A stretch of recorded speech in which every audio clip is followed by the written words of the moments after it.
जय मसीह की। प्रभु यीशु मसीह के मधुर नाम में एक बार फिर से आपको मेरा सप्रेम नमस्कार। पिता परमेश्वर का मैं हृदय से धन्यवाद देता हूँ कि उसने एक और अवसर मेरे जीवन में मुझे प्रदान किया कि पुनः आपसे मैं वचन के माध्यम से रूबरू होकर बातें करने पाऊँ। मित्रों, बीते वीडियो में हमने देखा कलीसिया का ऊपर उठा लिया जाना। रैप्चर कब होगा, रैप्चर क्यों होगा और रैप्चर कैसे होगा, हम इन बातों पर हमने चर्चा किया था। मित्रों, अब जबकि कलीसिया रैप्चर में मध्याकाश में ऊपर उठा ली गई है, उसके पश्चात इस पृथ्वी पर और आकाश में क्या होगा। मित्रों, जब कलीसिया रैप्चर में मध्य आकाश में ऊपर उठा ली जाएगी, उसके पश्चात पृथ्वी पर तथा आकाश में भिन्न भिन्न घटनाओं का दौर शुरू हो जाएगा। पृथ्वी पर से कलीसिया और पवित्र आत्मा दोनों ही उठा लिए जाने के कारण संपूर्ण पृथ्वी पर या संपूर्ण विश्व में अराजकता का माहौल उत्पन्न हो जाएगा। कानून और व्यवस्था का उल्लंघन शुरू हो जाएगा और संपूर्ण विश्व में या सारे संसार में महाक्लेश का दौर शुरू हो जाएगा। अर्थात संपूर्ण पृथ्वी महाक्लेश के दौर से होकर के गुजरेगी और ऊपर मध्याकाश में कलीसिया अपने उद्धारकर्ता प्रभु यीशु मसीह के साथ होगी।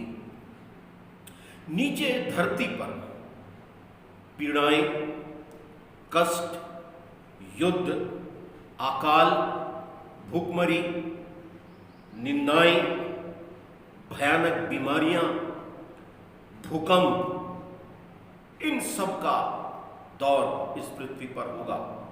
परंतु ऊपर मध्य आकाश में सारे विश्वासी एक एक करके मसीह के न्याय आसन के सामने उपस्थित किए जाएंगे।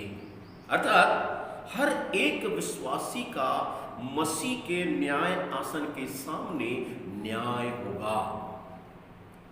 अब हम देखेंगे यहां पर जो न्याय की बात आई है, यहां पर जो न्याय होगा, ये न्याय किस बात का होगा, ये न्याय किस बात का होगा। वचन में इस प्रकार से लिखा है, क्योंकि अवश्य है कि हम सब का हाल मसीह के न्याय आसन के सामने खुल जाए। मित्रों, यहां हर एक व्यक्ति का अपने अपने भले और बुरे कामों का बदला जो उसने देह में किए हैं, उसका लेखा यहां पर दिया जाएगा। इसका विवरण दूसरा कुरिन्थियों की पत्री उसके 5 अध्याय उसके 10 वचन में हम इस बात को देखते हैं। ये क्या है? पहली बात, ये मसीह का न्याय आसन है। ये मसीह का न्याय आसन है। मसीह यीशु स्वयं एक एक विश्वासी का न्याय करेगा और ये जो न्याय जो होगा विश्वासियों का, ये उनको स्वर्ग में या नरक में ले जाने के लिए नहीं होगा, परंतु ये विश्वासियों के उन कार्यों का होगा जो विश्वास करने के पश्चात, अर्थात नया जन्म पाने के बाद उन्होंने संसार में देह में रहते हुए प्रभु यीशु मसीह के लिए क्या किया और किस उद्देश्य के साथ किया। न्याय इस बात का होगा। न्याय किस समय होगा? ये न्याय विश्वासियों के पुनरुत्थान,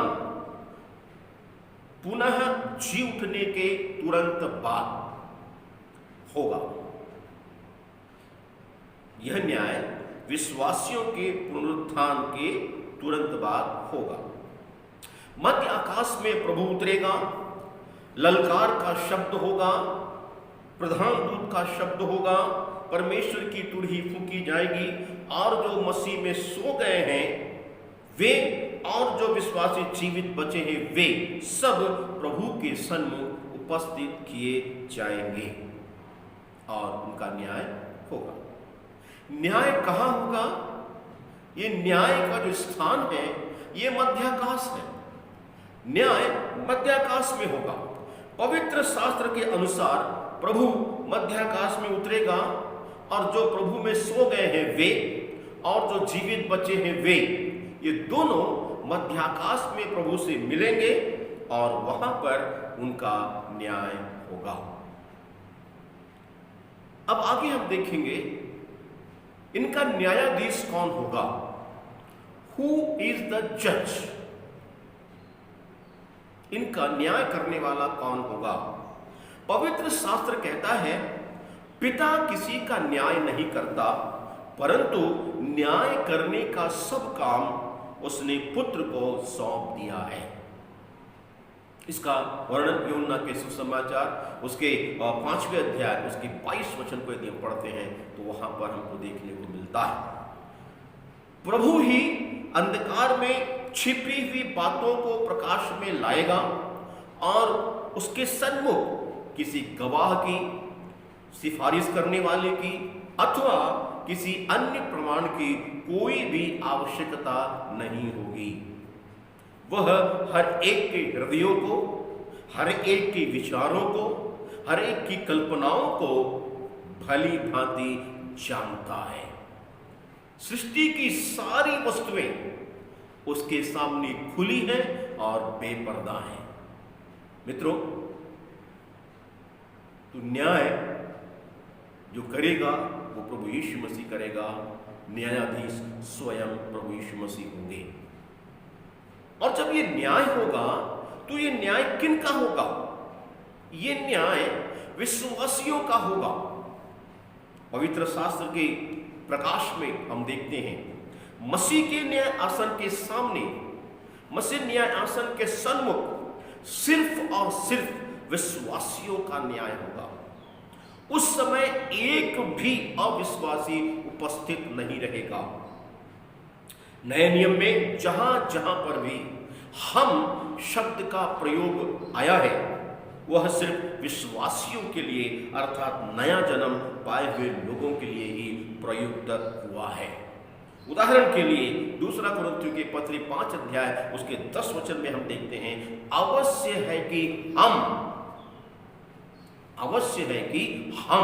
यहां पर हम शब्द पर जोर दिया गया है, हम सब का हाल न्याय आसन के सामने खुल जाए। तो यहां पर हम शब्द विश्वासियों को दर्शाता है।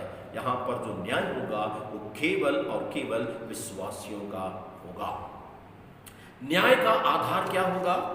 न्याय का आधार यहां पर विश्वासियों के न्याय, उनके पापों का मित्रों न्याय नहीं होगा, क्योंकि नया जन्म पाने के पश्चात उनके किए हुए पापों का न्याय यहां पर नहीं होगा, क्योंकि विश्वासियों के सब पापों का न्याय क्रूस पर प्रभु यीशु मसीह ने अपने बलिदान के द्वारा, अपने प्राणों को अर्पित करने के द्वारा उसने सारे पापों का न्याय चुका दिया है। रोमियो की पत्री उसके 8 अध्याय उसके पहले वचन में हम पढ़ते हैं जो कोई मसीह यीशु पे है उस पर दंड की आज्ञा नहीं। उसी प्रकार का वर्णन यूहन्ना के सुसमाचार 5 अध्याय उसकी 24 वचन में हम पाते हैं। तो मित्रों, इस प्रकार से ये जो न्याय होगा ये हमारे पापों का नहीं होगा, लेकिन ये उनका होगा जब हमने प्रभु यीशु मसीह को अपना उद्धारकर्ता ग्रहण किया। उस दिन से लेकर मृत्यु तक या यीशु मसीह के आगमन तक यदि हम जीवित हैं, उस समय तक हमने जो कार्य किए हैं वो किस उद्देश्य के साथ किए हैं, किस प्रकार किए हैं, इन बातों का न्याय होगा। यह न्याय हमारे भले बुरे कामों का जो हमने शरीर में रहते हुए किए हैं प्रतिफल देने के लिए होगा। प्रकाशित वाक्य की पुस्तक में हम पाते हैं प्रभु यीशु मसीह कहते हैं कि देखो मैं शीघ्र आ रहा हूं और हरेक के कामों के अनुसार प्रतिफल देने के लिए, बदला देने के लिए प्रतिफल मेरे पास है। यीशु मसीह के पास प्रतिफल है, वो प्रतिफल देने के लिए वो आ रहा है। तो यहां पर जो न्याय होगा ये हमें प्रतिफल देने के लिए प्रभु यीशु मसीह न्याय करेंगे। विश्वास करने के बाद हमने प्रभु के लिए क्या किया, किस अभिप्राय से किया, किस मकसद के साथ किया, इसकी जांच होगी और उसके पश्चात हमको प्रतिफल मिलेगा। ये प्रतिफल 5 प्रकार का होगा। पहला, न मुरझाने वाला मुकुट। प्रतिफल, जिनके कार्य प्रभु की जांच में खरे पाए जाएंगे उन्हें प्रतिफल मिलेगा, परंतु जिनके कार्य जल जाएंगे वे नुकसान उठाएंगे। प्रभु किसी का मुंह देखा न्याय नहीं करेगा। वहां पर किसी गवाह की, किसी सिफारिश करने वाले की जरूरत नहीं होगी। और जैसे मैंने बताया ये प्रतिफल 5 प्रकार का होगा, जिसमें पहला है कभी न मुरझाने वाला मुकुट। छिया, कभी न मुरझाने वाला मुकुट। यह मुकुट उन विश्वासियों को लिए होगा, यह मुकुट उन विश्वासियों को दिया जाएगा जिन्होंने प्रभु के अनुग्रह से अपने पुराने मनुष्यत्व पर जय पाया है और एक जयवंत जीवन जिया है। विश्वास में रहते हुए प्रभु को विश्वास कर उद्धारकर्ता ग्रहण करने के बाद जिन्होंने जयवंत जीवन जिया है, अपने पुराने स्वभाव में जिसने जय पाया है, उसको ये मुकुट मिलेगा। दूसरा है आनंद का मुकुट। ये उनको दिया जाएगा जिन्होंने प्रभु के लिए आत्माओं को जीता है।